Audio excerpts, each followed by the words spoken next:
Les moqueurs de la marque Losange vont pouvoir prendre un peu de popcorn. Je vais vous expliquer les problèmes que j'ai déjà rencontrés avec ma Renault Sport, ainsi qu'un petit sinistre un mois après l'achat. C'est parti.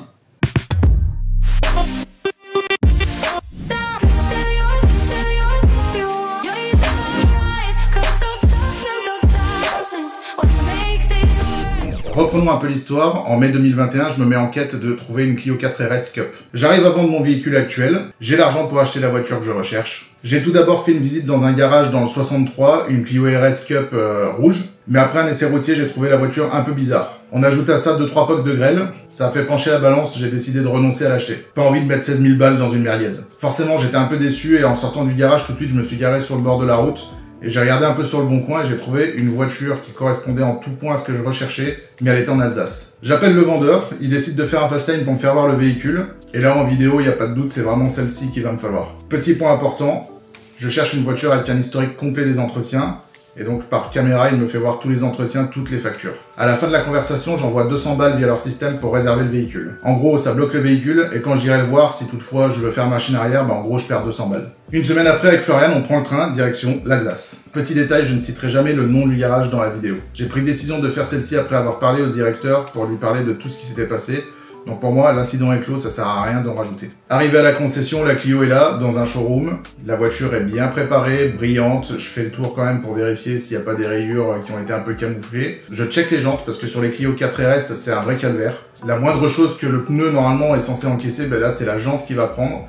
Et donc c'est à coup de peinture à chaque fois, c'est refaire les jantes ou alors racheter. Et là je vois sur la jante avant gauche, effectivement la jante a été raflée, elle a été repeinte, ça se voit un petit peu. Bon, je dis que c'est pas grave, au pire je referai faire la jante correctement. Bref, je prends la décision de signer les papiers, la voiture est garantie 12 mois, je repars. Je précise encore un petit détail, je signe sans avoir fait un essai routier de la voiture. Erreur de ma part, oui et non. Au pire, je me suis dit, sur le retour, s'il y a un problème, je ferai demi-tour pour aller les voir. On arrive à la moitié du trajet, on est à peu près dans le Jura. Les conditions climatiques font que je vais activer la clim pour désembuer le pare-brise. Et là, la clim ne fonctionne pas. J'appelle directement le vendeur pour lui signaler. Et vu que la voiture est garantie 12 mois, le vendeur me dit, bon écoutez, allez dans un agent Renault, faites la réparation, avancez les frais et on vous remboursera. Je prends rendez-vous chez mon agent Renault une dizaine de jours plus tard. Je fais faire les réparations et j'ai une petite facture de 650 balles. J'envoie le tout au garage en Alsace pour avoir le remboursement et j'en profite de l'avoir au téléphone pour lui demander les factures d'entretien parce qu'avec l'euphorie, quand j'ai acheté la voiture, en fait j'ai oublié les papiers. De là, le vendeur me dit « Regardez dans la boîte à gants,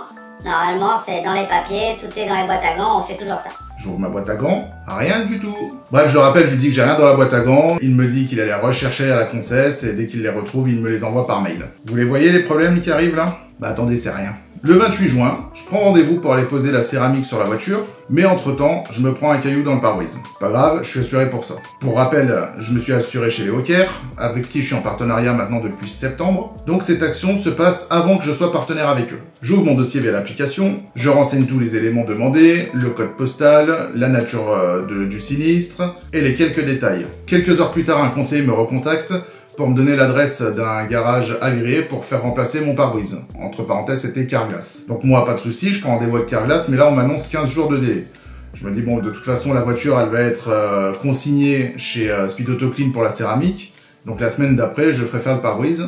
Pas de souci, je prends rendez-vous. Je contrôle tout ça sur l'application Les Hawker, on peut voir où en est notre sinistre via l'application, on a accès à tout le dossier. Et d'ailleurs, sur ma précédente vidéo, j'avais une question, si on a besoin vraiment de joindre Les Hawker, on a bien un endroit où on peut appeler l'assistance directement ou prévoir un rendez-vous téléphonique. J'apporte ma caisse chez Speed Auto Clean pour faire le traitement sur la carrosserie. Et là, il me dit, si tu veux, on est partenaire avec Glastin. C'est une société qui remplace les pare-brises, entre autres, et qui est juste à côté. Donc le temps que ta voiture soit immobilisée, on fait venir Glastin, il change ton pare-brise directement ici. Donc là, je suis un peu pris au dépourvu, je renvoie un message à Les Hawker, il me recontacte. Du coup, j'ai réussi à annuler le rendez-vous chez Carglass et j'ai pris le rendez-vous chez Glastin. La seule petite particularité, c'est que vu que Glastin n'est pas partenaire avec Les Hawker, je dois avancer les frais. En soi, rien de choquant, je sors juste de la procédure, j'avance les frais et Les Hawker me remboursera. La voiture part chez Glastin, j'en profite, vu que la voiture est immobilisée, de refaire la jante avant gauche qui était un peu abîmée. Je demande à Speed Auto Clean de voir avec leur partenaire carrossier pour me refaire la jante. Dans la journée, coup de téléphone, le carrossier ne touchera pas à ma jante parce qu'elle est voilée et fissurée. Là, je suis au bout du rouleau, je rappelle la concession en Alsace. D'une, pour demander où en est mon remboursement pour ma clim. De deux, où en sont les papiers du véhicule, et de 3, leur annoncer que ma jante est fissurée. Le vendeur me dit que tout est en cours, et que pour la jante, c'est quelque chose qu'ils n'ont pas vu. Il me donne le go au téléphone pour acheter une jante et je me ferai rembourser. Tu les vois les problèmes qui s'accumulent? On est vendredi 2 juillet, je récupère ma voiture chez Speed Auto Clean, carrosserie flambant neuve, pare-brise tout neuf, jante fissurée. Je fais une recherche sur le bon coin, je trouve une jante à 350 balles, neuve, avec facture, donc nickel pour la garantie. À savoir que chez Renault Sport, je crois que la jante est à 430 balles. J'envoie la facture du pare-brise à Léo Caire le 3 juillet, je suis remboursé 3-4 jours après, donc ça, tout est bon. Je paye ma jante sur le bon coin, le gars me l'envoie, pas de souci. Et au fur et à mesure des jours, en conduisant, je trouve un truc bizarre. Je sais pas l'expliquer, mais je trouvais qu'il y avait un comportement bizarre avec la voiture. Et après avoir fait monter 2 personnes, ça y est, j'ai enfin trouvé. Le pare-brise a un défaut. En gros, ça faisait comme si vous mettiez les lunettes de quelqu'un d'autre. Je voyais un petit peu trouble, un peu bombé sur la route, et ce qui fait que ça faisait vraiment une mauvaise sensation quand on conduisait. Je retourne chez Glastin, aucun problème. Le pare-brise est pris en garantie, il en commande un autre, il me donne un rendez-vous. Bon, je vous passe les détails, il a reçu le pare-brise pété, il a dû en recommander un autre, aller le chercher lui-même, enfin bref. Le pare-brise a été remplacé, c'était bien un défaut du pare-brise. Depuis, j'ai plus aucune sensation bizarre quand je conduis. Sinon, ça va vous? Sinon, toi, ça va? T'as pas trop de problèmes en ce moment avec ta caisse, ta bécane, non, c'est bon? Non, je te dis ça parce que c'est pas fini. On arrive mi-août, après des dizaines de mails, de SMS et d'appels de relance auprès du vendeur en Alsace, j'ai toujours rien. Le lendemain, je reçois un remboursement de son compte personnel à mon compte personnel, 175 €. Donc là, je le rappelle et je lui demande c'est quoi ces 175 €. Et là, il me dit en fait qu'il me rembourse la jante à hauteur de 50%. Il n'y a pas d'écrit, il n'y a rien, voilà, donc c'est juste un geste commercial, il me rembourse la moitié. Vu que je ne suis pas capable de prouver que ce n'est pas moi qui ai fissuré la jante, en gros, je l'ai un peu dans l'os. Par contre, les 650 balles de clim, toujours pas, et les factures, toujours pas. Je commence à être un peu plus énervé au téléphone, je lui dis que je vais appeler son patron, etc., etc. Par miracle, le lendemain, virement 650 balles sur mon compte. Donc à ce jour, je suis remboursé de 50% d'une jante, la clim est remboursée, et je n'ai toujours pas les factures de la voiture. Je le rappelle, et là, en fait, il m'avoue que les factures sont perdues, il ne les a pas, et je ne les aurai jamais. Là, je deviens fou. Le gars au téléphone, il me dit qu'il va essayer de faire du mieux qu'il peut, il va essayer de rappeler l'ancien propriétaire pour avoir tous les garages dans lesquels il a fait entretenir la voiture, afin de tout rassembler et tout me renvoyer. Alors moi, je me dis, on est mi-août, là, c'est mission impossible, et en plus, l'ancien propriétaire était en vacances. Il a essayé de l'appeler, ça répondait pas, et c'est sa fille qui a répondu, il était en vacances. Nous arrivons mi-septembre. Miracle, après mes vacances, je reçois l'intégralité des factures du véhicule. Pour une voiture, je rappelle, achetée le 5 juin. Est-ce la fin des problèmes? J'ai remarqué que la voiture avait une perte de puissance à chaud. C'est-à-dire que dès que j'envoyais un petit peu, 15-20 minutes à envoyer, la voiture était bloquée après à 140 chevaux et le turbo était bloqué à 50% de sa puissance.